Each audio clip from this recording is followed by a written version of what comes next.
Hello and welcome to At the Redline Podcast. My name's Alec Gonzalez. I'm a life coach and a spiritual director for pastors and leaders in the local church. I love working with business owners and salespeople. I always like to start at the beginning.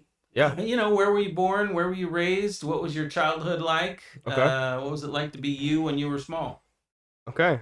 Born and raised in Coeur d'Alene area, Nice. Idaho. Post Falls, Rathdrum, Athol, all the Yeah. surrounding areas, Hayden. And being me as a kid, I was just a ton of energy, Yeah. just always running around, having fun, Uh-huh. and just been a real joyful kid. Yeah. Nice. The next question I generally ask is, first of all, siblings? You got any siblings? Yeah. Okay. I have a little sister who's 21. Uh-huh. I have two older brothers and an older sister as well. Okay. What was your family like? What was it like? How would you define your family life? So we are very family oriented growing up. We spent a lot of time together. We didn't grow up with a ton of money, and so we were just spending time with each other, having fun. Nice. We did play sports, so we played hockey, soccer, ran track. Nice. And so between that and just going to church and those type of activities, we were always You were an aspiring full- athlete? Is that what I'm hearing? yes sir. Yeah. Play baseball? No. Hockey, soccer, and track and cross country. Cross country, nice. Okay. The next question I generally lean into is sort of the arc of faith. What was the journey for you coming to, faith in Jesus? Okay. All right. Well, from the beginning, right? You can tell the story however you want, Nolan. Okay. So, I grew up in a Christian household. Uh-huh. My father is Seventh-day Adventist. Okay. And my mother grew up Lutheran. Uh-huh. And Fun. so, lots of fun. Yeah, I lived back and forth with them growing up, but never really knew the Lord or had a relationship with the Lord. It was more of the law, the old covenant type of thing. I never really feel Seventh-day like Adventist sort of feel. Yeah, definitely. Not to say that they don't have a relationship with the Lord, because I know many that have wonderful relationships with the Lord. I just didn't really feel that as a child. Yep. And kind of just fell away from some things. I got rebellious as a kid, and my parents split up, and I ended up getting into a physical altercation with my dad when I was about 14 or 15, and then decided to go live with my mom for a bit. And then through that, I was still rebellious, and then didn't have structure, and just kind of veered off into a road that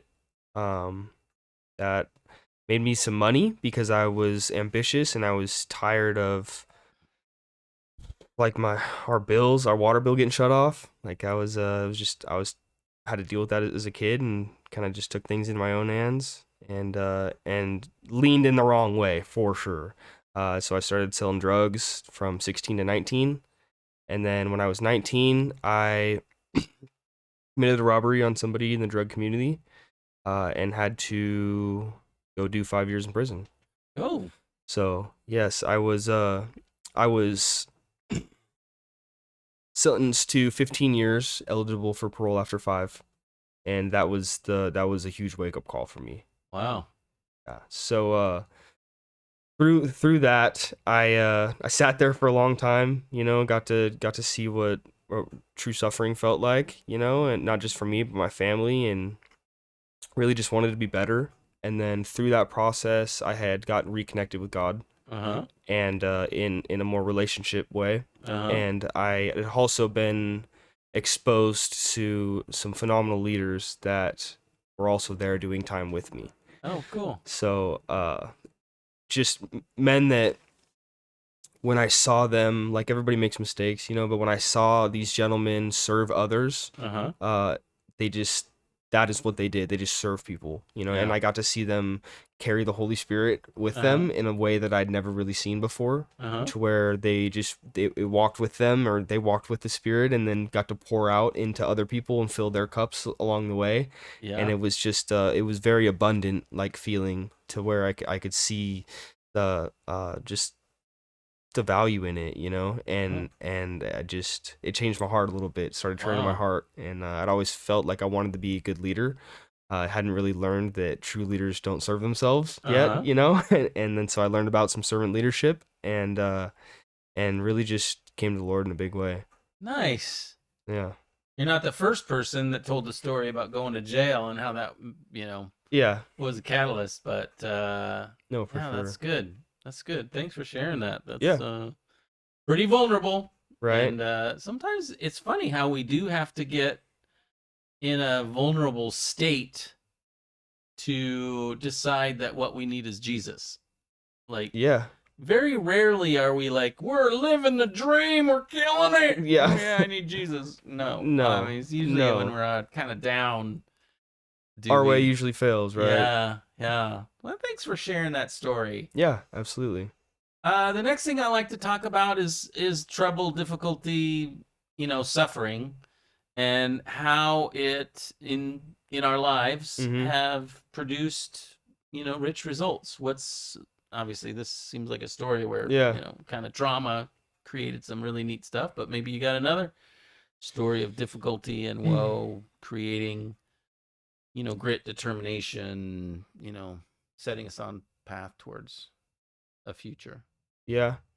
Definitely my prison sentence had a lot to do with that. Yeah. I definitely had to learn to grow up, learn to take accountability, learn that actions had consequences, and had to formulate some grit. Um and honestly, just the Lord met me there in such a way that he's just really changed my heart, Yeah. and truth be told, I believe that adversity is a catalyst for growth because Yeah. I'm a living testimony of it. um you know Tension creates tension anywhere, Yeah. and eventually you're gonna get it burnt out, or you're gonna do something about it, and I thank God every day that I did go to prison because I needed it. I Wow. was a knucklehead and I needed to learn a lot of things, um but overall a massive blessing. Wow. When I think about like structure, I needed structure. Yeah. I needed time to sit with the Lord because I'm always going. Right. Yeah. I needed to sit with the Lord and digest things and Yeah. have them live on my heart so that I could apply them in certain ways. Man, that's Like such a good message, Nolan. I mean, so many times because we're human, when we're suffering, we see ourselves as victims of the situation, right. of God or others or ourselves, and Mm-hmm. we're just under this instead of seeing how it can. And obviously, I'm not trying to belittle, real suffering, Right. but it's so helpful to have a kind of mindset that says this trouble, this suffering, this difficulty, can breed some really good things Yeah. because I'm not good at, trouble. Right. I take cold showers every day Yeah. for this very reason. Yeah. Is like forcing difficulty on my body Right. so that I'm more able to do the difficult things. Mm-hmm. It's Helps. intentional bad on me for the purpose of good. Right. Oh, that's good. That's so good. Well, the next question has to do with coaching. I'm a coach and I love to work with business owners and salespeople and pastors and ministry leaders. And most of the people I run into have never Mm-hmm. had like a formal coach, but most of them have had mentors, people that paid attention to them, people that helped them, you know, move forward in life somehow. And I always ask people, what's a story of someone that, paid attention, that coached you or was just, you know, allowing themselves to pay attention to you, and because of that you were aided in your growth Yeah. as a person. Yeah, I think one of the first ones that comes to mind is my brother Adam, Yeah. who was one of those spiritual leaders that I met when I was in there, and not only did he choose to pour into me and sow into me the word, in a way because he saw that I was hungry for it and that I wanted to serve the kingdom, but he also helped me get connected with what I do now. Really? Yeah, he said, hey, he sat me down at one point. He said, hey, I think that you do really great in this industry. I used to work in it. I have some connections. I'd like to go ahead and give you an opportunity, if you'd like it. And I was like, absolutely. And so Nice. he got me connected with this company initially. And so when I got out, I flew all the way to Arizona just to meet this gentleman and shake his hand and ask for a job. And they don't usually hire people that are not uh, experienced in the industry, but he hired me off the rip. Nice. It's pretty cool. That's cool. And then, I mean, another one is when I got out, I got reconnected with a gentleman who had tried to be a good mentor to me before I went in, but I had rejected. And we got into a multi-level marketing business together. And to where I learned a lot of really great executive level skills, and every moment was a blessing. And he was also a leader within the Lord. So Nice. just being able to, I'm a big believer on having somebody that you're that is pouring into you as you're pouring into somebody else. Yeah. Having being connected upline and downline. You could Nice. say. I like that, upline and downline. Yeah. That's good. That's good. Okay, so tell me about your business. Who's the perfect client? What do you, problems that you solve? How could someone get a hold of you? What's the name of your company? Okay. So I work for PayCompass. PayCompass is based out of Tempe, Arizona. I'm technically 1099. But I do own my own book of business, my whole portfolio, which is really amazing. So I can't name a lot of other companies that do the same. But what we do is we're a credit card processing company, and we're a point of sale brokerage. And so we do everything credit card processing, especially high risk. And we are a point of sale brokerage, which means that we work with hundreds of different point of sale companies to bring back a tailored solution for the merchant. So, I mean, somebody that works in a service-based industry might not need the same point of sale as somebody who works in, a kitchen hospitality. So being able to have all of those at our fingertips and then utilize them is definitely a huge asset. Let alone we also have some lending services that we can help with the merchants for customer facing financing, or just like a line of credit or cash advance for the merchant themselves. Okay. Yeah, that was kind of a lot of note. Well, tell me who you would love to serve. I mean, who in your mind, just because you're you and you're, in Spokane, and, you have the level of, knowledge and expertise that you do have. If you were to say, man, I would love to meet, 10 of these people every week, who's the perfect customer? Love coffee shops, automotive shops, restaurants. I love coffee shops and restaurants, especially because when I meet with people, I can just take them there. Yeah. And then I can just sit down and just You show like them to and eat their cultivate my food, own don't network. you? Yeah, exactly, right? And then I can introduce my friends to my other friends, Right. So that's always fun. Automotive shops are great.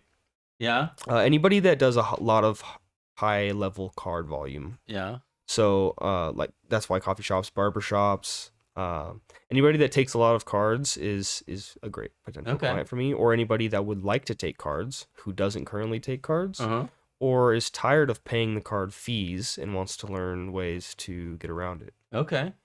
It seems like to me, because I'm just me, that the industry is changing. The actual physical machines look like they're getting better, they're getting faster, they're getting smarter. You used to swipe your card. Someone asked me to swipe my card the other day, and I'm like, dude, it's been so long, I'm not sure I know how to do that. I mean, I was kind of joking, but you know what I mean? Like, now I just love the touch thing, but still a lot of times you got to stick it in. And so talk to me about, this wasn't on the questionnaire. Like, I didn't tell you I was going to ask this, but oh, you're good. It just comes to mind that the machines are changing rather quickly. How is your company dealing with that reality, or how do you deal with it? Well, that's the great part about being a brokerage, right? So we have pre-established relationships with vendors that we can sell, but I can also go establish a relationship with any vendor that's creating a piece of technology or something that's integrative within whatever tech that we would also could be integrative with, whether it be an accounting software, or this person just created an app for time clocking, or being able to have the flexibility to go create those partnerships and bring them to the table, because that's what makes us different. That's what sets us apart. It's not one size fits all, but when I can identify this piece of technology over here and how it could help our merchant base over here, and then help establish that relationship with my company, then we have way more options. That's great. That's really cool. All right. How does someone get a hold of you? I'm going to put it right here in a banner. Okay. Website, phone number, email. What's the best way? First of all, what's the best way for them to contact you? Best way would be my phone number, which is 208-620-6506. Okay. You can call or text me. If you would like to email me, you can email me too at nmullen, MULLEN, at paycompass.com. Okay. And then for website, if you'd like to go to paycompass.com, you can check out all of our solutions. Okay. But that is the 1099 website, not my personal website. All right. One other question I always like to ask is what's got you excited? What are you hopeful for as you think forward in 2026? What are you just excited about? I'm just excited to keep serving the Lord. Yeah. Yeah. I've this last couple years, I felt like I've really been building a foundation, and I feel fruit bearing, and and people are telling me that I'm bearing fruit, and nice. And it's just a wonderful feeling, and I'm seeing ways that the Lord is using me in people's lives around me, and how it's just impacting them in their relationship with God, and it just fills my cup, and I just I mean that's what it's all about, right? Good. And so just to continue moving in that, I just learned about my spiritual gifts and took an assessment, and fun. What think were they? So my top 3 were exhortation, faith, nice, and shepherd/pastoring. No kidding. Shepherding/pastoring. Yeah. So that's awesome. Yeah. Are you thinking that maybe you might end up in ministry? Yeah, definitely. Oh, Definitely. wow, Ministry is the center of my heart. Like, I might go sit down with somebody for a coffee date, and yeah, I'd like to secure a sale out of that, but that's always comes second to the kingdom. Oh, nice. I'm out here for the Great Commission in sales. That's awesome. Well, that's cool. Well, if you know someone that needs a pastor, call him Nolan here. Yeah. That's awesome. Right. Well, thanks for coming on my podcast. Yeah. Again, I'm Alec with Coaching the Redline. If you know a pastor or a leader who could use a coach or a spiritual director, I'd love an introduction. Thanks so much for watching, and we'll see you next time. Thanks, Alec. All right.